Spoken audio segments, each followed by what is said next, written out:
De eso sabe mucho Alessandro Di Battista, que es activista político, es un periodista crítico en Italia muy reconocido y fue diputado de la República Italiana por el movimiento Cinque Stelle, como sabéis, aquella plataforma ciudadana que se formó como respuesta contra un sistema político y financiero corrupto. Plataforma de la que salió, en mi opinión, de manera muy coherente cuando Cinque Stelle decidió entrar en el gobierno con Mario Draghi, que había sido el presidente del Banco Central Europeo en la época del austericidio, que originó un movimiento como Cinque Stelle. Alessandro es una de las voces más combativas en su país, contra el genocidio de Palestina y contra otras injusticias y, sobre todo, por eso estaba yo aquí, también por la libertad de expresión y de prensa. Y es autor de libros con títulos muy significativos. Verdad incómoda, de la guerra de Ucrania a la masacre en Gaza, Obstinados y contrarios, voces contra el sistema, o políticamente incorrecto. Y eso es exactamente él, políticamente incorrecto, es obstinado y es muy incómodo para el poder. También está aquí porque es el autor de un monólogo sobre la historia de Julian Assange y en defensa de esa libertad de información que se ha convertido en pieza teatral. Buonasera. Grazie. Piacere conocerte. Piacere mio.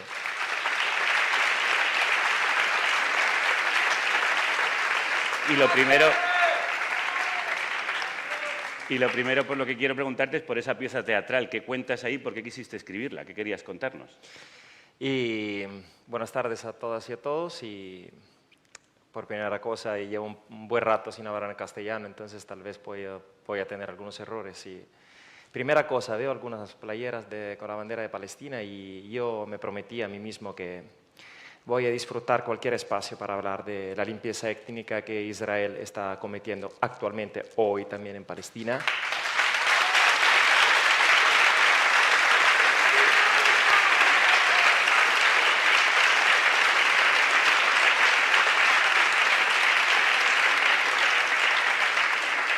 Nunca tenemos que parar de hablar de Palestina y del pueblo palestino, porque también es cuestión de humanidad y derechos humanos y también tiene mucho que ver con la libertad de información. Yo escribí este monólogo sobre todo para contar lo que sabemos gracias a Julian Assange y a Wikileaks, porque todo el tema del encarcelamiento, de la prisión, tal vez hemos perdido muchas informaciones que sabemos o hemos olvidado muchas cosas. Tú, Javier, acabas de contar varias cuestiones que tal vez la hemos olvidado y son muy importantes también para leer el presente. El pasado, que gracias al trabajo de Assange, de los demás periodistas de Wikileaks, hemos podido, por lo menos la gente más informada, ha podido conocer de forma más profundizada, creo que nos ayuda para intentar de comprender lo que está pasando ahora en Ucrania y también en Gaza. Yo nunca llamo la guerra en Gaza guerra, porque no es una guerra, es un masacre en contra de una población y cometido por un Estado terrorista. Los peores terroristas en el mundo actualmente son los israelíes. Yo sé que esa cosa produce muchos ataques, pero también hay que denunciar también el chantaje, por eso un chantaje. El uso instrumental del antisemitismo es un chantaje. Y enfrente a los chantajes tenemos que rebelarnos, tenemos que decir la verdad, tenemos que tomar posición, porque verdaderamente es algo asqueroso acusar de antisemitismo a la gente que se indigna enfrente a un masacre de niños y niñas, y es una cuestión que a mí me da mucha rabia. Escribí, te estaba contando ese monólogo justo para recordar algunas cosas. Julian Assange dijo en el 2011, antes de perder su libertad, dijo que el objetivo en Afganistán, hablaba de la guerra en Afganistán, no era una guerra de éxito, sino una guerra duradera, una guerra que tenía que tardar a terminar, porque solo una guerra duradera, se dice duradera en español, ¿sí? Puede, ¿cómo se dice? Duradera. Duradera, disculpe, duradera, y permite de trasladar una cantidad grande de dinero de nuestros impuestos, de los impuestos de los ciudadanos europeos o norteamericanos, directamente en las cajas de las grandes empresas que Assange llamaba transnacionales de la seguridad internacional. el complejo militar industrial y financiero, y para utilizar una expresión de un expresidente de los Estados Unidos, Eisenhower, que utilizó y conió esa expresión cuando salió de la Casa Blanca después de su segundo mandato. Y prácticamente hoy también, si vamos a mirar lo que está pasando en Palestina o la guerra en Ucrania, ¿cuál es la característica común? Que las guerras no tienen que tener un éxito, no tenemos ni siquiera que ganar las guerras, tenemos que seguir peleando porque solamente una guerra duradera permite ese traslado de dinero, ese traslado de dinero de nuestros impuestos, del servicio sanitario público, de las escuelas, de las infraestructuras, directamente a las cajas de las principales fábricas de armas del planeta, y no solo las fábricas de armas. Sabe que las 5 principales fábricas de armas del planeta son todas norteamericanas. La primera es la Lockheed Martin, que produce también los aviones de guerra F-35. La segunda es la Boeing, después la Raytheon Technologies, la Northrop Grumman, y no recuerdo más, bueno, y la General Dynamics. La sexta es de Reino Unido, la B-System, y será una coincidencia, pero Estados Unidos y Reino Unido son los 2 países que empujan más para continuar a enviar armas a Ucrania y también han intentado, logrando, de destruir cualquier proyecto de negociado de solución diplomática. Y también son las mismas grandes fábricas de armas que producen las armas que Israel compra con dinero del pueblo de Israel para seguir matando a los niños y las niñas en Gaza. ¿Y sabe cuáles son las principales inversionistas, se dice accionistas de esas grandes fábricas de armas? Son todos fondos financieros norteamericanos, en particular BlackRock, Vanguard Group, State Street Corporation. BlackRock gestiona un patrimonio de dinero grande, 9.000 trillones de dólares, más del Producto Interno Bruto de Italia, España y Alemania juntas. Un tercero de todos los negocios que BlackRock, que es un fondo enorme, lo gestiona en Europa. Ustedes pueden imaginarse, y eso tiene mucho que ver con la libertad de información, el poder de influenciar que tiene influencia política, esos grandes grupos financieros sobre la política, sobre la prensa, sobre las redes sociales, porque también invierten dinero en las principales redes sociales del planeta. Entonces, por eso escribí ese monólogo, porque aparte que el teatro también tiene un lenguaje, digamos, una forma de expresión y bastante importante hoy, ¿sabe? Televisión, televidere quiere decir mirar desde lejos. En cambio, nosotros para ser más libres, para conocer verdaderamente el mundo, lo que está pasando, la realidad de la guerra, tenemos que mirar adentro. Por eso yo siempre digo que si el sistema mediático, digamos, europeo, publicara el 1% de las imágenes que publican canales como High on Palestine en Instagram, todo el mundo, toda la sociedad europea supiera la realidad de lo que está pasando allá. Y el poder de la contrainformación, y el teatro es una forma claramente de contrainformación, es grande, sobre todo hoy, y es muy importante llevar a cabo con esta lucha, porque usted tiene que ver cuánto esfuerzo hacen los medios tradicionales para intentar de ocultar la verdad. Y creo que la cuestión palestina muestra con total claridad, digamos, el doble estándar de nuestro mundo. Los muertos israelíes siempre son matados por terroristas. Los matados por terroristas palestinos, que son mucho más, son muertos, solo muertos. Lo que escriben, cómo escriben las cosas, es una forma de influencia de nuestro pensamiento. Por eso tenemos, repito, que aprovechar todos los espacios. Por eso repito que tenemos, por primera cosa, cada uno tiene sus ideas políticas, obviamente no es algo para mí importante. La cosa más importante es trabajar juntos en el rollo de la libertad de información y de la contrainformación, sobre todo hoy, porque si no fuera tan importante trabajar de contrainformación, los medios tradicionales no iban a desinformar como lo están haciendo actualmente, en todas cosas. Y además, y concluyo, yo me siento muy, muy preocupado aquí. Estoy con mis hijos y los veo, aparte que cada vez que veo imágenes de Gaza, siempre pienso a mis hijos y todos los niños matados por los terroristas israelíes me parecen mis hijos. Y no duermo la noche y intento de publicar a cualquier hora de la noche y intento, repito, de divulgar, de difundir algunas verdades incómodas que sabemos gracias también a periodistas muy valientes, matados, porque Israel mató 142 periodistas en 10 meses de masacre en Gaza, 142. ¿Dónde están los periodistas o la mayoría de los periodistas europeos que se indignan sobre cosas, casos reales, importantes de falta de libertad de información en Rusia, en Irán? ¿Dónde están cuando Israel mata 142 periodistas en 10 meses en una tierra grande, no sé, menos de la Comunidad Valenciana, más pequeña? ¿Dónde están? La hipocresía del mundo, vamos a salvar obviamente una parte del mundo, de los centros mediáticos europeos, hoy es verdaderamente clara. Entonces tenemos que seguir. Sobre todo, hablar del caso Assange hoy es importante porque mucha gente dice, bueno, ahorita está afuera, entonces ¿por qué seguir a hablar de él?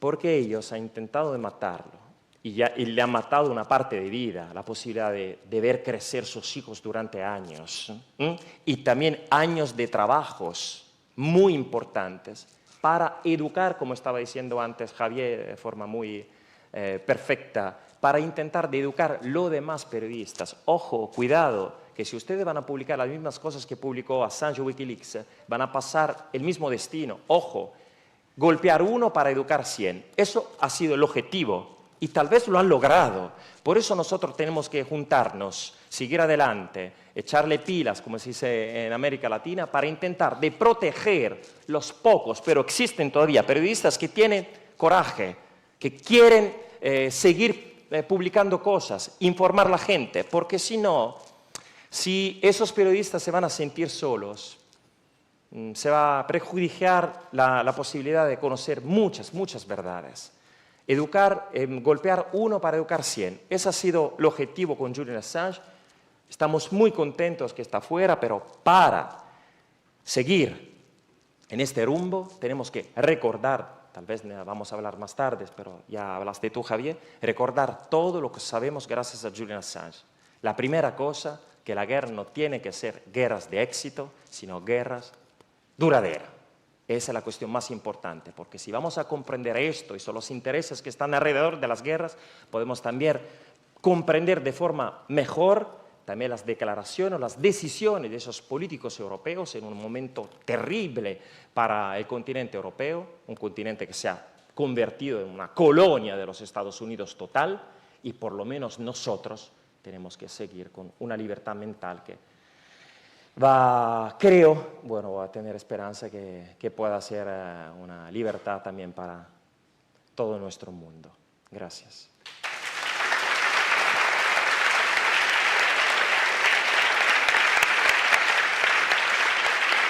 Sí, yo siempre he dicho que la perversión de llamar al periodismo cuarto poder colocaba al periodismo en el lado equivocado. El periodismo siempre tiene que estar en el contrapoder. Exactamente. Es decir, está para fiscalizar lo que hace el poder. De hecho, es la herramienta que tenéis los ciudadanos, las ciudadanas que tenemos, para ver lo que hace el poder, para ver cómo actúa y para decirle lo que debe y lo que no debe hacer en una democracia. Y esta perversión, yo creo que además llevó a la ruptura del pacto social. En España se notó mucho y coincidió mucho con el éxito de Wikileaks cuando ocurrió el 15M y hubo una crisis mediática, una crisis social de no nos creemos lo que nos estáis contando porque estamos viendo otras fuentes de información más cercanas a la calle, estamos viendo las redes sociales donde se puede informar con libertad, donde no hay fondos de inversión que controlan la información que se da, que están dando otra información que voy contrastando y resulta que es veraz. Y eso dio lugar, de hecho, a muchos nuevos medios, por ejemplo, en España, para hacer esa contrainformación. Entre otros, Carne Cruda se pudo independizar entonces y por eso en medios pequeños se puede dar información como la que daba entonces Wikileaks en los años 2010-2012, como por ejemplo algo que yo no he visto todavía en grandes medios, hablando del genocidio en Gaza, y es que se está utilizando desde hace décadas Palestina como un campo de pruebas de un laboratorio de armas. Es decir, se fabrican armas y armas también de espionaje, no solo armas destructivas, sino armas de espionaje que luego se venden a todo el mundo, a todo Occidente especialmente, pero a todo el mundo, que se prueban y se testan con cuerpos humanos de palestinos y de palestinas. Y todo eso nos está contando en los grandes medios. Yo quería preguntarte, Alessandro, ¿qué armas tenemos los ciudadanos para defendernos de estos poderes que controlan a los periodistas, que persiguen a los periodistas, que silencian a los periodistas? Y lo que dijiste sobre el campo de prueba en Palestina es una realidad. Yo siempre lo digo y trata a los niños y las niñas de Palestina como los ratoncitos blancos. A ver qué pasa con esas nuevas armas. Tal vez, eso es lo que yo pienso, porque están preparando una nueva guerra más grande, entonces necesitan un campo de prueba y lo mejor utilizar esas armas para ver el efecto sobre cuerpos o pequeños cuerpos humanos. Y es una realidad. No sé si en España también a la gente que no cree en las versiones oficiales le dicen de complotista, no sé, aquí también. Sí, conspiranoico. ¿Cómo se dice? Conspiranoico. Conspiranoicos. A ver, hay conspiranoicos. Sí, obviamente hay conspiranoicos, pero también el utilizo instrumental del conspiranoicismo, claro, no sé cómo se diga, es algo asqueroso. Yo digo solo una cosa, que sobre el tema de las versiones oficiales de los países más importantes y democráticos del mundo. Después de la Segunda Guerra Mundial, los dos conflictos más violentos han sido, por número de muertos, la guerra en Vietnam y la Segunda Guerra en Irak. Guerra en Vietnam, más de 2 millones de muertos, y guerra en Irak, 2003, 600.000 muertos, entre muertos directos e indirectos. Oficiales. Oficiales. Porque hay cifras, obviamente, no, de organizaciones tienen la piel que llegan distinta de nosotros, son musulmanos, entonces vale menos para los racistas mediáticos. Los dos conflictos en Vietnam y en Irak han sido, justificados a nivel oficial gracias, el primero, al accidente del Golfo del Tonquino, no sé cómo se diga en español, y el segundo, las armas de destrucción masivas presentes en Irak antes de la invasión de los Estados Unidos, la que estaba comentando Stella. Dos mentiras. Y eso lo sabemos hoy. Hoy es claro, es una verdad. Primero, no existía este accidente, la gente, el ejército de Vietnam no había atacado a los buques militares de Estados Unidos, y las armas Saddam Hussein no las tenía en 2003. Tal vez la había tenido antes y con esas armas había matado una población de kurdos en una pequeña ciudad que se llama Al-Absha, en el Kurdistán de Irak. Y esas armas la habían entregado a Saddam Hussein en clave anti-iraniana los grandes países del oeste, sobre todo Alemania y Francia. Esa es una verdad, la sabemos hoy. Julian Assange, para regresar un rato al tema, y lo han golpeado porque él reveló verdades durante las guerras. Crímenes de guerra durante las guerras, no 20, 30 y 40 años después. Hoy sabemos de los golpes de Estado de los Estados Unidos en varias partes del mundo. Sabemos perfectamente que fue una fake news la en Irak. ¿Sabe qué es? Hoy, en este momento, ustedes pueden probar, si van a preguntar a la ChatGPT, a la inteligencia artificial, ¿cuál ha sido la mentira más grande de los últimos 30 a 40 años, propagandada por parte de los medios de comunicación tradicional? La inteligencia artificial contesta la presencia de armas destructivas masivas en Irak antes de la invasión de los Estados Unidos. Entonces, ¿por qué tenemos que creer en las versiones de Israel o de los Estados Unidos si las dos guerras más grandes, más violentas después de la Segunda Guerra Mundial, han sido provocadas, justificadas a nivel mediático por mentiras, por las grandes fake news? Entonces, para contestar a tu pregunta, Javier, la primera cosa que tenemos que hacer es ejercitar la duda, se dice la duda. Tener duda hoy es una forma de resistencia. Eso no quiere decir ser algo. Conspiranoico. Quiere decir ser un poquito quedarnos con los ojos abiertos y con la mente abiertas. ¿Por qué tengo que confiar en las versiones oficiales si digamos, nos ha dicho mentiras sobre cualquier cosa? ¿Por qué? Entonces, la primera forma de resistencia hoy es ejercitar la duda. La duda es un acto, dudar es un acto revolucionario. Repito, un acto revolucionario. Es justo una cosa. Antes estaba preguntando cómo está controlado por la política el sistema mediático, los centros de los medios europeos. Yo hablo de mi país, no sé si en España pasa lo mismo, pero la RAI, la televisión pública, está controlada por el gobierno, todos los gobiernos, y la reforma la hizo la izquierda. Esa reforma, digamos, que permite hoy a la extrema derecha, a la Giorgia Meloni, la mujer madre cristiana, que habla, que se dice madre y mujer cristiana durante las actividades de Vox y no abre la boca sobre la matanza de niños palestinos. O sea, qué asco, la madre, mujer cristiana, que no dice una palabra sobre la policía étnica en Palestina. Los más grandes patriotas se convirtieron en los meseros de los gringos en Europa. Esa es la realidad. Entonces, hoy actualmente el gobierno de la Meloni puede gestionar y mandar en la televisión pública italiana gracias a una ley aprobada por la izquierda. Entonces, con esas izquierdas, no hablo de España, pero no sé cómo, ¿qué quiere decir oposición hoy? Por eso la gente, antes Estela estaba hablando, ¿no?, de una parte siempre más grande de la opinión pública que vive de forma completamente aislada. Por eso la gente no vota, por lo menos en Italia, no sé en España, pero en Italia la gente prefiere hacer muchas otras cosas que votar. Y ese es un peligro para la democracia. Pero, ¿qué quiere decir democracia si no tenemos buenas informaciones? Las principales decisiones políticas la toman no en los parlamentos. Hoy en Italia podemos ver un fenómeno bastante curioso. Los políticos se están volviendo en comentadores opinionistas televisivos.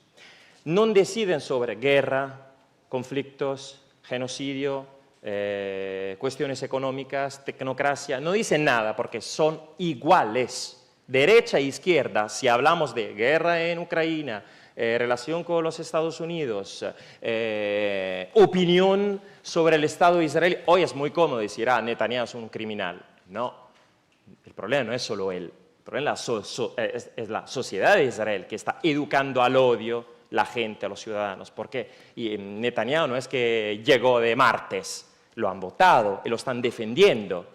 La mayoría de la gente que protesta en las calles en Israel protesta contra Netanyahu porque quiere los rehenes, pero no protestan en contra de la matanza de los niños palestinos. La mayoría, obviamente hay una parte también que se opone en Israel, pero es muy, muy pequeña, muy, muy pequeña. Entonces, y para volver a las cuestiones de los medios, en cuestiones grandes también sobre el tema de la libertad de información, por lo menos en Italia, yo no he escuchado políticos de izquierda tomar con fuerza, muy pocos, la cuestión de Julian Assange, de la libertad de información. No.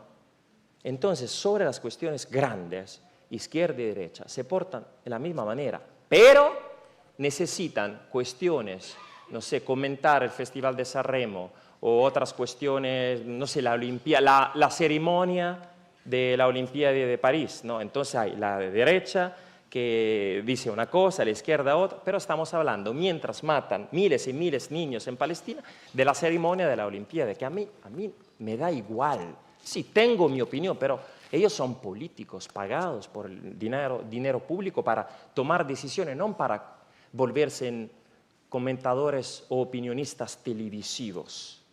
Pero el problema es esto, la democracia no decide y la información no informa y los políticos no tienen más la posibilidad para tomar algunas decisiones. Entonces, para ponerse distintos al ojo de la opinión pública, tienen que comentar cosas de forma distinta. Ah, ella es mujer, no, ella es hombre, no, la deportiva de Algeria no tenía que ganar esa medalla de oro, es una vergüenza, y se divide en esas cosas porque no pueden tomar decisiones importantes sobre cuestiones grandes. ¿Cuál es la solución? Para mi opinión, fortalecer las herramientas de democracia directa. Yo no veo otro camino hasta que no vamos a, digamos, dar más posibilidades a los pueblos de decidir verdaderamente con herramientas que hoy, también gracias a la tecnología, podemos utilizar de forma más sencilla, la posibilidad de decidir verdaderamente. Democracia no quiere decir nada, porque si no, ¿qué es el sistema de democracia? Ir una vez cada 5 años, poner una X. En Italia también se sigue votando con un lapicero copiativo, se llama, ni siquiera tenemos el voto electrónico. Tenemos un lapicero copiativo, todavía, es verdad. Esa es democracia, que la gente vota, ni siquiera escribe un nombre o un apellido en Italia, porque solo una parte de los diputados puede ser elegidos por el pueblo, otra parte lo deciden los poderosos de los partidos políticos, no sé en España cómo pasa. Aquí las listas son cerradas. Claro, y peor la situación. Cerradas. Cerradas, completamente cerradas. Qué bueno, me siento en un país más libre. ¿Sabe que Bueno, hay algunos partidos que hacen primarias. Ah, claro, sí. Bueno, de aquella manera. Sí. Y entonces la única forma es luchar para la democracia directa. Y yo lo sé que mucha gente dice, el pueblo no puede decidir sobre... Bueno, el pueblo no puede decidir, pero puede decidir los políticos entonces. Eso es, no sé, es populismo, dice. Pero yo creo, en Suiza, exactamente. Sí. Entonces Todo yo el creo, rato, además. si hablamos de el poder tan grande, el poder oculto, el poder secreto, como hablaba antes Stella, mediático, político, económico, financiero, es tan grande. Yo estuve en el Parlamento, entonces yo vi las presiones, nunca estuve en el gobierno, solo en la oposición, pero me di cuenta de las presiones que hay entre políticos que llegan de grandes poderes. Entonces, la manera mejor para intentar de liberar nuestros diputados o diputadas es fortalecer las herramientas de democracia directa gestionada por parte del pueblo. Yo creo que va a ser este es el futuro. Un tiempo creo que durante la monarquía, bueno, ustedes también siguen un país monárquico, una parte por lo menos monárquico. Nosotros somos un país como Dios manda. Además, de manera literal. Claro, exactamente. Digamos, durante la época de la monarquía, si algunos pensaban, no sé, a realizar una república, le decían, no, es imposible. No, la gente, el pueblo no puede votar. Las mujeres no pueden votar. Esto también fue así aquí. Exacto, se decía, se prohibía el voto de las mujeres. Entonces, para mí, dentro de algunos años vamos a ver la democracia representativa, el sistema de nosotros, como algo muy, muy obsoleto y viejo. Como hoy miramos a la monarquía absoluta, no constitucional, que tienen un poquito ustedes. Y yo tengo esperanza. Y aunque si no hubiera esperanza, tenemos que ir adelante y tratar de hacer lo máximo posible y disfrutar nuestra vida, porque es una.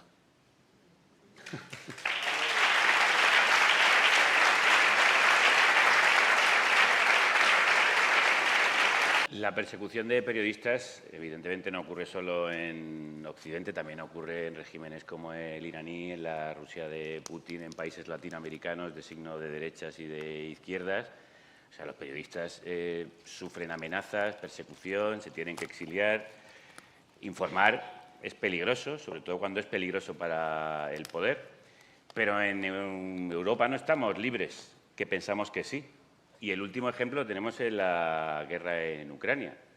Como recordaréis, la Unión Europea decretó la censura de medios rusos, a los que no tenemos acceso, porque se ha decretado una censura previa, lo cual significa un atentado a las libertades de información absolutamente lamentable, que sin embargo no ha generado ningún tipo de respuesta social. Entonces yo quería preguntarte, Alessandro, porque es cierto que ha habido miles de personas a lo largo de todos estos años movilizándose por Wikileaks, la causa de Julian, incluso Snowden o Chelsea Manning.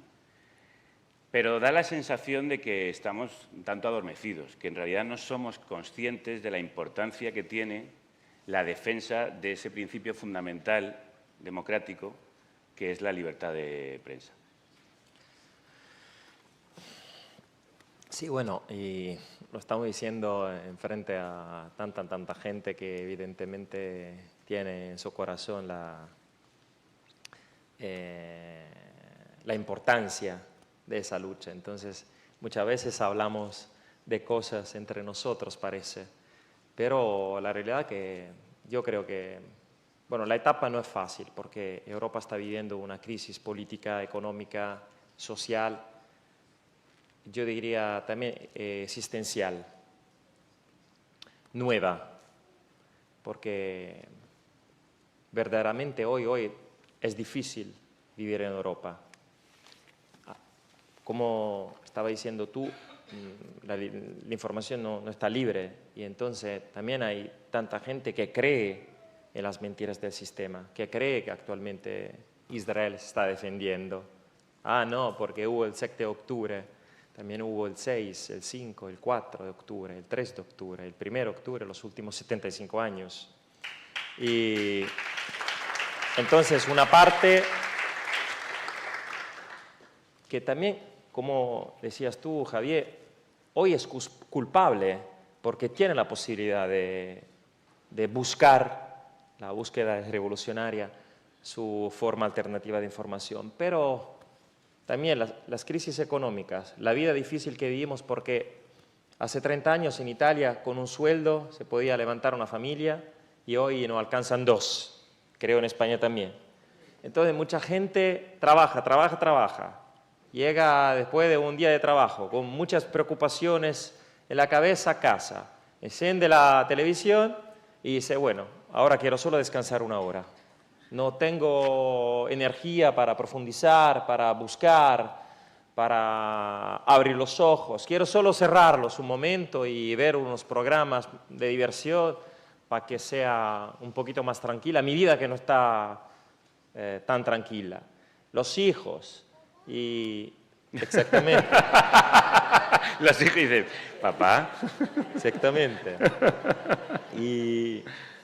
entonces, creo que eso también es un problema, ¿no? En los años 60, cuando había una participación política, una lucha más grande, más ideales grandes, y tal vez había menos dificultad,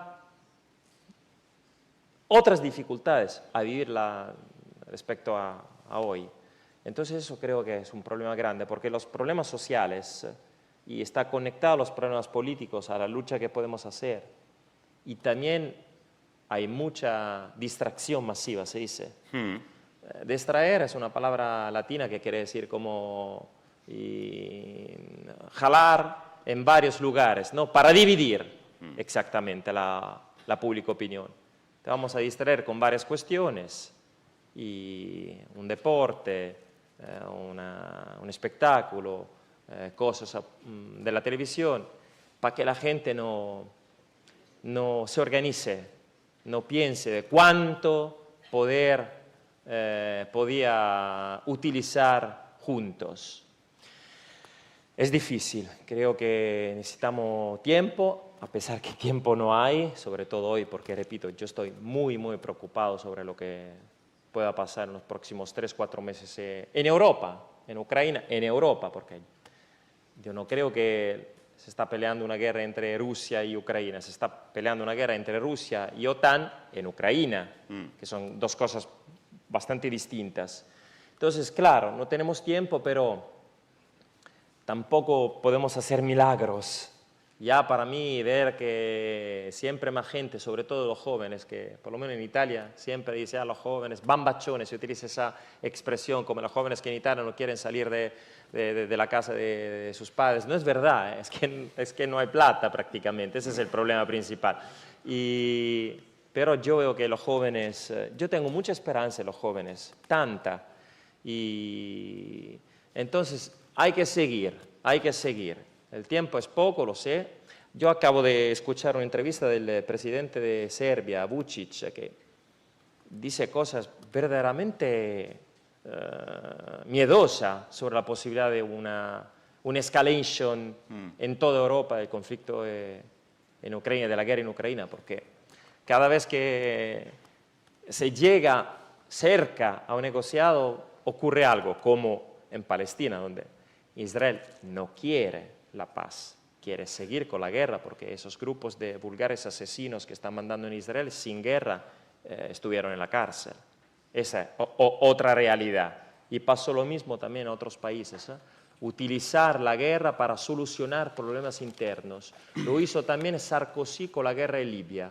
Utilizar una guerra para distraer la pública opinión, hablamos de otras cosas, claro, aquí hay problemas económicos, pero estamos en guerra. Sí, yo soy un corrupto, pero ahora tenemos que concentrar nuestros esfuerzos políticos y mediáticos en la guerra, ¿no? Es otra forma también de utilizo político de la guerra. Tantos mueren los líbicos, mueren los palestinos, que nos importa. Ni siquiera muestra las imágenes, ¿no? Hay que seguir, juntarnos, buscar nuestros espacios, tratar de hacer cosas juntas y tratar también de disfrutar la música del Festival Rototom para hacer siempre más, también porque hay buena gente en ese festival, llega a escuchar esa música, buena gente, la calidad de la gente que participa al festival que organizó Filippo, y agradezco a Filippo también por ese espacio político con la P mayúscula de hoy, es buena gente, tantos niños, tanta gente con ganas de divertirse, claramente, pero también de estar juntos. Tenemos que estar juntos y buscar nuestras formas de luchas, hay tantas formas de luchas, y también tener un poco de esperanza en el futuro.